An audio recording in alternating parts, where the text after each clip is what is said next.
আজকের গল্পে ব্যবহৃত স্থানকাল পাত্রের নাম সম্পূর্ণ অবাস্তব এবং কল্পনাপ্রসূত। বাস্তবের সঙ্গে কোন রকম মিল পাওয়া গেলে তা কাকতালীয়।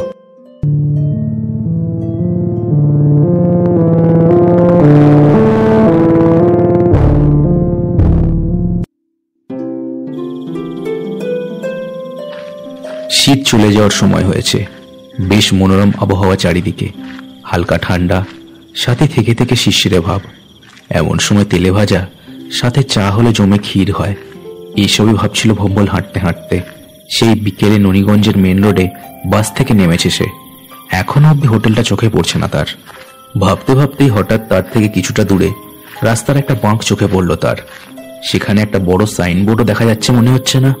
ভম্বল ভালো করে ঠাহর করে দেখল। ঠিক তাই, একটা চকচকে সাইনবোর্ড। তবে কি ওটাই নাকি? সে সেদিকে এগিয়ে গেল। জায়গাটা সামনে এসে দেখল সে ঠিকই বুঝেছে, এটাই সেই বিখ্যাত স্বনামধন্য ননীগঞ্জের রাতের হোটেল। হোটেলের সামনে একটা লোক স্যান্ডো গেঞ্জি পরে বসে কড়াইতে চপ জাতীয় কিছু একটা ভেজে চলেছে। সামনে বেঞ্চে দুজন লোক বসে আছে। ভম্বলকে দাঁড়িয়ে থাকতে দেখে চপ ভাজতে থাকা লোকটা মুখ তুলল। খোঁচা খোঁচা দাড়িগোপ তার মুখে। এই কে রে? ওভাবে দাঁড়িয়ে আছেন কে ওখানে? কাকে চাই দাদা? আগে আমার নাম ভম্বল, আমি আসছি সেই শক্তিগড় থেকে। আমাকে রতনদা পাঠালেন। রতনদা? কোন রতনদা বলো তো? আর কি চাও বাবু? ভম্বল এবার একটু ঘাবড়ে গেল। তবে কি ভুল জায়গায় এসে পড়লো নাকি? কিন্তু রতনদা যে বলেছিল এই ননীগঞ্জের মেন রোডের ধারে এটাই একমাত্র হোটেল। চপ ভাজতে থাকা লোকটাও এক মুহূর্ত কি যেন ভেবে হঠাৎ বলে উঠল, ও ও শক্তিগড়ের রতন তালুকদারের কথা বলছো নাকি? ও হো, তাই বলবে তো। তেলোদা বললেই তো চিনতাম। দেখো দেখি কি কাণ্ড। তা তুমি কি সেই নাকি গো? আগে হ্যাঁ, আসলে ওই অনেকক্ষণ থেকে খুঁজছি তো, মাথাটা গুলিয়ে গেছে একেবারে, তাই। বেশ বেশ, তা কাজকর্ম সব বলেই পাঠিয়েছে তো তেলোদা। দেখো, মাইনে পাওয়া মাত্র ৬,০০০, আর সাথে দুবেলার খাওয়া, এই সব। তার বেশি? হ্যাঁ হ্যাঁ, সবই বলেছে রতনদা, থুড়ি তেলোদা। আমার কাজের খুবই দরকার, তাতে ৬,০০০ই অনেক টাকা। হুম, ঠিক আছে। আমি হলাম নরেশ সামন্ত। এই হোটেলের নিয়ম জানো নিশ্চয়ই, শুধু সন্ধ্যের পরই খোলে এটা। যাকগে, হোটেলের পেছন দিকে যাও, দেখবে আমার ঘর আছে, সেখানেই আপাতত ডেরা বাঁধোগে। ভম্বল কাঁধের ব্যাগটা নিয়ে হোটেলের ভেতরে ঢুকলো। লম্বা পুরনো ধাঁচের তৈরি হোটেলটা। লম্বা লম্বা কাঠের চেয়ার আর টেবিল পাতা, দেওয়ালগুলোয় হলদে ছোপ চারিদিকে। এখনো কোনো খদ্দের নেই সেখানে, একজনকে ছাড়া। লোকটা কোণার দিকে বসে এক মনে চপ খাচ্ছে। লোকটার মুখ গম্ভীর মতন, কোনো দিকে নজর না দিয়ে সে এক মনে খেয়েই যাচ্ছে। ভম্বল তার সামনে দিয়ে হোটেলের পিছনের দরজা দিয়ে বেরোলো। লোকটা তার দিকে ভ্রুক্ষেপও করল না। পিছনের ঘরটায় সে এসে দেখলো ইটের তৈরি সাধারণ একটা থাকার জায়গা। ঘরের মধ্যে ঢুকলো ভম্বল। ঘরটার মধ্যে একটা চৌকি পাতা, জলের কুঁজো আর একটা কাঠের আলমারিও আছে। খুবই সাদা মাটা ব্যাপার স্যাপার। ভম্বলের বুক থেকে একটা দীর্ঘশ্বাস বেরিয়ে এলো। এমন সময় পকেটে থাকা মুঠোফোনটা বেজে উঠলো ঝমাঝম করে। ভম্বল চমকে পকেট থেকে সেটা বের করে কানে ধরল। তারপর গলার স্বর খাদে নামিয়ে প্রায় ফিসফিস করে বলে উঠল, হ্যাঁ স্যার, বলুন। পৌঁছেছ? পেয়েছো তো? হ্যাঁ স্যার, আপনি যেরকম বলেছিলেন ঠিক তেমনই। হ্যাঁ হ্যাঁ, লোকটা নিজের মুখেই একটু আগে বলল হোটেলটা নাকি শুধুমাত্র রাত্রেই খোলে। বেশ বেশ, চেপে বসো এবার। আজ একেবারে হাতে নাতে ধরতে হবে বেটাদের, বুঝলে? আর শোনো। হ্যাঁ স্যার, নিশ্চয়ই নিশ্চয়ই। আচ্ছা, আরো কিছু কথা ভেসে আসছিল ফোনের উল্টো দিক থেকে। এমন সময় হোটেলের সামনে থেকে তার নাম ধরে ডাক শোনা গেল হঠাৎই। স্যার, পরে রিপোর্ট দিচ্ছি আপনাকে, আমাকে ডাকছে। জয় হিন্দ স্যার। বলেই উল্টো দিকে ঘুরে হাঁটা দিল সে বাইরের দিকে। মনে তার একটা চাপা ভয় আর উত্তেজনা। ধরা পড়লে হয়তো জীবন নিয়ে টানাটানি হবে তার। হোটেলের সামনে যখন বেরিয়ে এলো সে, দেখলো চপ খাচ্ছিল যে লোক দুটো, সেখানটা এখন খালি, চলে গেছে হয়তো। নরেশদা, ডাকছিলে? হ্যাঁ, যে জন্য তোমাকে ডাকছি, তখন তো ভালোভাবে কথা বলাই হলো না। তো যাই হোক, এবার বলো দেখি। কি বলবো নরেশদা? তুমি কে? তেলোদাকে কি করে চেনো? তোমাকে দেখে তো বড় ঘরের ছেলে মনে হচ্ছে। তা কি ব্যাপার, হঠাৎ এই হাই রোডের ধারে অখ্যাত ননীগঞ্জে কি করতে আগমন? হো বাবা, আজ 23 বছর লোকজন চড়িয়ে খাচ্ছি, মানুষ দেখলেই বুঝে যায় সে কোন বাড়ির। কি ব্যাপার, খুলে বলো। ভম্বল একটু আমতা আমতা করলো। লোকটা কি এরই মধ্যে তাকে সন্দেহ করছে নাকি? তবে কি এই লোকটাও? কি ব্যাপার বলো, নইলে কিন্তু কপালে চরম দুঃখ আছে তোমার বাপু। ইয়ে নরেশ দা, কি বলবো, আমি আসলে পড়াশোনা শেষ করে 1000টা চাকরির পরীক্ষা দিয়েও পাশ করতে পারিনি, জানো তো। বাড়িতে বুড়ি মা আছে, তাছাড়া আর আমার কেউ নেই। তাই যা হোক একটা চাকরির জন্য তেলোদাকে বলেছিলাম, তিনিই বললেন আর কি। তা ওই জন্যই তেলোদা এখানে পাঠালেন, তাই তো? বেশ, থাকো তবে। যা বলবো সব রকম কাজই করতে হবে কিন্তু। আরে হ্যাঁ দাদা, কাজ নিয়ে কোন রকম কোনো অভিযোগ আমার কোনোদিনও আসবে না। ঠিক আছে, কিছু মনে করো না ভাই। আসলে এখানে রাতে হোটেল দিই বলেই অনেক সমস্যার মুখে আমায় পড়তে হয়, তাই তোমাকে একটু মেপে নিচ্ছিলাম। যাই হোক, ভেতরে যাও, অর্ডারটা নিয়ে এসো। ভম্বল অবাক হয়ে গেল কথাটা শুনে। ভেতরে লোক কোথা দিয়ে আসবে যে তার অর্ডার নেবে? ভেতরে যদি কেউ ঢোকে তবে তো তাকে তার সামনে দিয়ে হেঁটে যেতে হবে, এটাই তো একমাত্র রাস্তা। নরেশ আবার তার দিকে চোখ তুলে তাকাতেই সে হন্তদন্ত হয়ে ভেতরের দিকে এগিয়ে গেল। ভেতরে ঢুকে সে অবাক হয়ে গেল। বেঞ্চে এদিক ওদিক করে 3 জন লোক বসে আছে, ধোপ দুরস্ত জামা কাপড় গায়ে সকলেরই। বেশ অবাক হলো ভম্বল, এতগুলো লোক ভেতরে ঢুকলো কি করে, আর কোথা দিয়েই বা ঢুকলো? সত্যি অবাক করার মতন বিষয় বটে। নতুন ছেলে নাকি? ভালো, আগের জন তো ভয়ে দৌড় দিয়েছিল। তা তোমার সাহসটাও আছে তো বাপু? হ্যাঁ, কি বলছেন বুঝতে পারছি না। আপনারা ভেতরে কোথা দিয়ে ঢুকলেন? আর আগের একজন যে খাচ্ছিল সেই বা বেরোলো কোথা দিয়ে? লোক 3 জন একে অপরের মুখ চাওয়াচই করলো, চোখের ইশারায় যেন নিজেদের সামলে নিল তারা। ভম্বলের মাথা সত্যি গোলমাল হয়ে যাচ্ছে এবার। শোনো ছোকরা, আমরা এখানকার বাঁধাখদ্দের, বুঝলে? আমাদের চাওয়া আসা নিয়ে অত মাথা ঘামিও না, আমরা ঠিক এসে হাজির হই এখানে আড্ডা দিতে। এই রাতের হোটেলটাই তো একমাত্র বলতে গেলে আমাদের মেলামেশার জায়গা এখন। ভম্বল যেন আরো ঘেটে যায় এদের কথায়, দাঁড়িয়ে দাঁড়িয়ে মাথা চুলকোতে থাকে। যে কাজের জন্য এখানে ছদ্মবেশে এসেছে সে, সেটা করতে পারবে কিনা সেটা নিয়ে নিজের উপর সন্দেহ হতে থাকে তার। ওরে বাপু, হা করে দাঁড়িয়ে থেকো না। নরেশকে গিয়ে বলো যে ভুলোদা আর তার দলবল এসে পড়েছে, তবেই দেখবে ঠিক আমাদের অর্ডার তোমাকে দিয়ে দেবে। যাও যাও, দেরি করো না। ভম্বল একেবারে ভম্বলের মতোই নরেশের কাছে ফিরে চলল। এই হোটেলের আনাচে কানাচে যেন শুধুই রহস্য, কিন্তু এই রহস্যের গভীরতার কোনো তল যেন সে পাচ্ছে না। ভম্বল নরেশের কাছে গিয়ে দাঁড়ালো। নরেশ তখনও এক মনে চপ ভেজেই চলেছে, আগুনের তাপের ছটা পড়েছে তার মুখে। নরেশ দা, ভুলোদা বলে একজন এসছে আর বলল তোমাকে জানাতে। ভুলো তারা এসে পড়েছে? তা ভালো। ওই তো ওরা 3 জনের সবাই 2টো করে বেগুনি আর মাছের চপ আর সাথে চা খায়। দাঁড়াও, দিচ্ছি, দিয়ে এসো সব। ভম্বল ঘাড় নাড়ল শুধু, কেমন যেন কাজ শিরশির করছে তার। হোটেলটা মেইন রোডের ধারে হলেও বাস এখান অব্দি আসে না। চওড়া রাস্তার ওই ওপারে লোক নামিয়েই তাড়াতাড়ি সরে পড়ে। চারদিক একেবারে নিঝুম, যেন কোনো অজ পাড়া গায়ের মধ্যেকার রহস্য ভরা এক জগতে পা রেখেছে সে। সময় যেন প্রায় 50 বছর আগে থেমে গেছে এখানে। এমন সময় কাঁধে ঝোলা ব্যাগ নিয়ে একটা লোক এসে দাঁড়ালো হোটেলটার সামনে। লোকটা গায়ে গতরে বেশ তাগড়াই, চোখে চশমা, মুখে দাড়ি গোঁফের জঙ্গল। আরে আসুন আসুন, কোথা থেকে আসছেন? এখনই কিন্তু রাতের খাবার পাবেন না, বসতে হবে। লোকটা একবার ভম্বলের দিকে তাকালো, খুনে দৃষ্টি। ভম্বলেরও কেমন যেন চেনা চেনা মনে হলো তাকে। না, ঠিক আছে, আপনার হোটেলটা তো শুনেছি সারা রাতি খোলা থাকে। আমি বেশ কিছুক্ষণ আছি এখানে। আমি আসছি সেই সীতাপুর থেকে। আচ্ছা বেশ বেশ, যান ভেতরে গিয়ে বসুন। এই ভম্বল, যাও দাবার অর্ডারটা। মা, আমার আরো এক বন্ধু আসবে, তারপরে অর্ডার দেব। বলেই লোকটা গটগট করে ভেতরে চলে গেল। লোকটার চলে যাওয়াটা দেখলো ভম্বল মন দিয়ে। তবে কি এই লোকটাই সে যার জন্য এখানে এই অদ্ভুত রাতের হোটেলে তার আসা? এর কিছুক্ষণ পরে সেই 3 জন লোকের খাবারের অর্ডারটা নিয়ে এলো ভম্বল। তারা তখন অট্ট হাসি করে আড্ডা দিচ্ছে।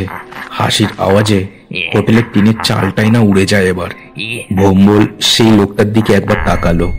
লোকটা জুলজুল করে চারদিকে দেখছে আর নিজের ব্যাগটার উপর হাত বোলাচ্ছে থেকে থেকে। ওর হাবে ভাবেই ভম্বল বুঝলো এই সেই লোক।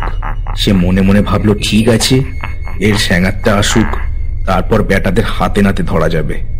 ভম্বল আবার বাইরে এসে দাঁড়ালো।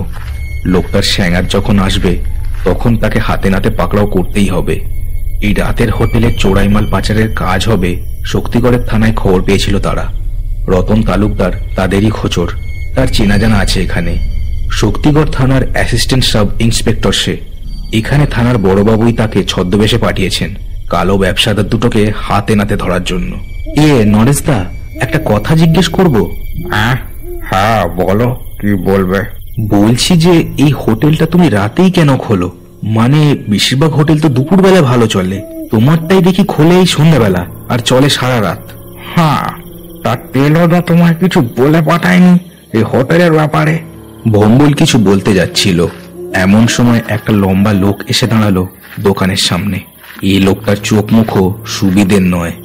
ভম্বল বুঝলো এই বেটাই নির্ঘাত আগের লোকটার স্যাঙাত। কিন্তু লোকটা তাকে অবাক করে দিয়ে সামনের পাতা বেঞ্চটায় বসে পড়ল। হোটেলের ভেতরে সে গেল না। ভম্বল কেমন ভেবাচাকা খেয়ে গেল। তবে কি সে ফুল লোককে সন্দেহ করছিল নাকি? এমন সময় হঠাৎ হোটেলটার ভেতর দিয়ে একটা চিৎকার শোনা গেল, যেন চরম আতঙ্কে কেউ গলা ফাটিয়ে মরণ আর্তনাদ করে উঠল। ভম্বল তাড়াতাড়ি ভেতরে ঢুকে দেখলো অদ্ভুত ব্যাপার, বেঞ্চগুলোতে কেউ নেই। খাওয়ার পর ডিশগুলো আর ব্যাগটা পড়ে আছে শুধুমাত্র। লোকগুলো গেল কোথায়? হাওয়ায় উঠে গেল নাকি? এমন সময় নরেশ আর সে লম্বা লোকটা এসে ঢুকলো হোটেলের মধ্যে। তারাও ঢুকে অবাক হয়ে গেল। লম্বা লোকটা চারিদিকে তাকিয়ে ব্যাপারটা একটু মেপে নেওয়ার চেষ্টা করতে লাগলো। হঠাৎ সামনের বেঞ্চটার দিকে চোখ গেল তার। ব্যাগটা দেখেই তার চোখ যেন ধক করে জ্বলে উঠল। সে তাড়াতাড়ি এগিয়ে গিয়ে ব্যাগটার সামনে দাঁড়ালো। তারপর নরেশ আর ভম্বলের দিকে তাকিয়ে চোখ পাকিয়ে বলে উঠল, এই ব্যাগটা যে লোকটার সাথে করে এনেছিল সে কোথায়? কোথায় সে?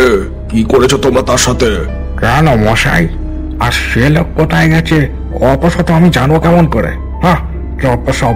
আর যান তো এখান দিয়ে, আজ হোটেল বন্ধ, আজ কিছু পাওয়া যাবে না। আর যান যান। লোকটা এবার সেটাকে তুলে নিল, তারপর হাত ঢুকিয়ে দিল ব্যাগটার মধ্যে। হাত ঢুকিয়েই অবশ্য কপালের ভাঁজ আরো গভীর হলো তার। চ্যাংড়ামো হচ্ছে আমার সাথে? এই ব্যাগে যে জিনিসটা ছিল সেটা কোথায়? নরেশ যেন আকাশ থেকে পড়লো এবারে। ব্যাগে কি ছিল সেটাই আমি জানি না, তো সেটা কোথায় তাই আমি জানবো কি করে শুনি? লোকটা এবার খেপে গেল যেন। ব্যাগটা এক হ্যাঁচকা টান মেরে ফেলে দিল একদিকে। রাগে গড়গড় করে সে বলে উঠল, আর কি হচ্ছে? জানিস আমি কে? এই ব্যাগে কলকাতার প্রতিমা জুয়েলার্স থেকে ডাকাতি করা হীরের হার আর 13 কেজি সোনার বিস্কুট ছিল। আর যে লোকটা ওগুলো নিয়ে এসেছিল সে আমার পার্টনার। তোরা লোকটাকেও গায়েব করলি, সাথে জিনিসগুলো হাতে নিলি। কি ভেবেছিস আমি কিছু বুঝি না? এখনো সময় আছে, ভালোই ভালো সব ফিরিয়ে দে বলে দিলাম, নইলে। বলে সে পকেট থেকে একটা পিস্তল বের করলো। তারপর তাক করলো তার নলটা তাদের দিকে। ভম্বল পুলিশি স্বভাবেই মাথার উপর হাত তুলল। তার সন্দেহই সঠিক, কিন্তু এখন আর কিছু করার নেই। তার পিস্তলটা আবার ব্যাগের পকেটে। এত জলদি যে ওটার দরকার পড়বে বুঝতে পারেনি সে। নরেশ কিন্তু তখনও একই রকম ভাবে ভেবাচাকা খেয়ে দাঁড়িয়ে রয়েছে। কি হলো বল, কোথায় লোকটা আর কোথায় সরিয়েছিস জিনিসগুলো? বল। ওরে বাপু, আমি জানলে তো বলবো। এই ভোলাদা, এবার দেখছি তোমাদের জন্য চোর ছাত্রদের হাতে গুলি খেয়ে মরতে হবে। লোকটা নরেশকে ওপরের দিকে তাকিয়ে কথা বলতে দেখে অবাক হয়ে গেল। ভম্বল কিন্তু অবাক হলো না। গা শিরশিরে ভাবটা যেন বেড়ে উঠল তার। কার সাথে কথা বলিস রে বেটা? কে আছে ওখানে? তার কথা শেষ হলো না। দমক দমক অট্টহাসিতে যেন কেঁপে উঠল টিনের চাল। সারা হোটেল বাড়িটাকে ঘিরে যেন কারা প্রবল অট্টহাসিতে ফেটে পড়েছে। কি হচ্ছে ভোলাদা? তোমাদের জন্য আমি রাতে হোটেল খুলছি, যাতে তোমরা আড্ডা টাড্ডা দিতে পারো, আর তোমরাই আমার খদ্দের হাফিস করছো। লোকটা আর ভোম্বল ততক্ষণে দুজনেই ভয়ে একেবারে শুকনো কাঠ হয়ে গেছে। এমন সময় হোটেলের মধ্যেকার তাপমাত্রা যেন হো হো করে নামতে শুরু করলো। কয়েক মিনিটেই হাওয়ার মধ্যে বাষ্প জমে আকার নিল তিনটে ছায়ামূর্তির। টিনের চালের নিচেই হাওয়ায় ভাসছে তারা। ভোম্বল নরেশের চারদিকের চেয়ার টেবিলগুলো হাওয়ায় ভেসে উঠল মাটি থেকে। ভোম্বল বুঝলো এই রাতের হোটেলের প্রত্যেকটা খদ্দেরই অতৃপ্ত প্রেতাত্মার দল। অভুলদা, এরা বুঝতে পারেনি গো, ছাড়ান দাও, নতুন লোক সব। ও ভুলদা। ভুলও কিন্তু ছাড়লো না। লম্বা একটা হাত বাড়িয়ে খপ করে চেপে ধরলো লোকটার গলা। লোকটা কোঁক কোঁক করে উঠলো প্রবল ঠান্ডা হাতের চাপে। ছেড়ে দেবো? ওই আগের বেটাকে ঝুলিয়ে দিয়েছি গাছে, এই হতবাগাটাকেও ঝুলিয়ে দেবো। বেটারা আমাদের বন্দুক দেখায়, এত বড় সাহস! ঠিক ঠিক, আগের লোকটা আমাদের হোটেল ছেড়ে বেরিয়ে যেতে বলেছিল। এত বড় সাহস! ওই মেয়েটাকে তো আমি গাছে ঝুলিয়েছি।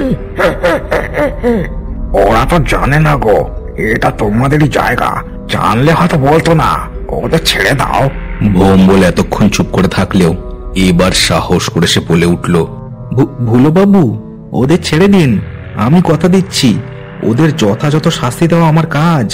আমি কথা দিচ্ছি, আর কখনো কেউ আপনাদের এই রাতের হোটেলে বিরক্ত করতে আসবে না। ওকে ছেড়ে দিন। ওদের তিনজনের মধ্যে থেকে একজন ঝড়ের মতো তার মুখের সামনে এসে দাঁড়ালো। ঠান্ডা হাওয়ায় যেন হাড় পর্যন্ত জমে গেল ভোম্বলের। তুই কে? আমি পুলিশ স্যার। ওই দুই বেটাকে ধরতে এখানে এসেছিলাম। আপনারা এখানে আছেন জানলে কখনো আসতাম না, বিশ্বাস করুন। তার কথা শুনে নরেশও চমকে তার দিকে দেখলো। তার রাতের হোটেলে আজ কত কাণ্ড যে ঘটছে। বেশ, একে আমি ছেড়ে দিচ্ছি, কিন্তু সকাল হলেই এখান থেকে চলে যাবি তোরা সব। এই নরেশের হোটেলের রাতের আড্ডার জায়গাটা শুধু আমাদের, একমাত্র আমাদের, বুঝেছিস? চলে যাব স্যার, আমি এক্ষুনি চলে যাব।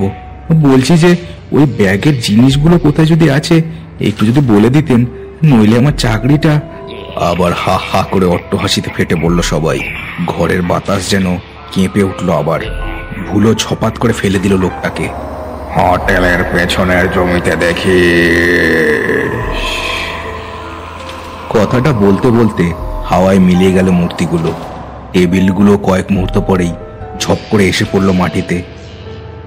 তারা দুজনে পাথরের মতো দাঁড়িয়ে রইল সেখানে। ধীরে ধীরে ঝিঝির ডাকও আবার শুরু হলো। নরেশ বাবু, ওরা কারা ছিল? নরেশ ভাবলেশহীন মুখে তার দিকে তাকালো, যেন কিছুই হয়নি। আরে মশাই, ওদের জন্যই তো আমার এই রাতের হোটেলটা খোলা। বহু বছর আগে এই জায়গাটা একটা শ্মশান ছিল। রোজগারের আশায় খুব কমে জায়গাটা কিনে হোটেলটা দিয়ে আমি। সারাদিনে কোনো খদ্দের হতো না, বুঝলেন। তারপর হঠাৎ এক রাতে কি অকাজে হোটেল বন্ধ করতে দেরি হয়। তখনই দেখি দলে দলে লোক এসে খেয়ে যাচ্ছে হোটেলে।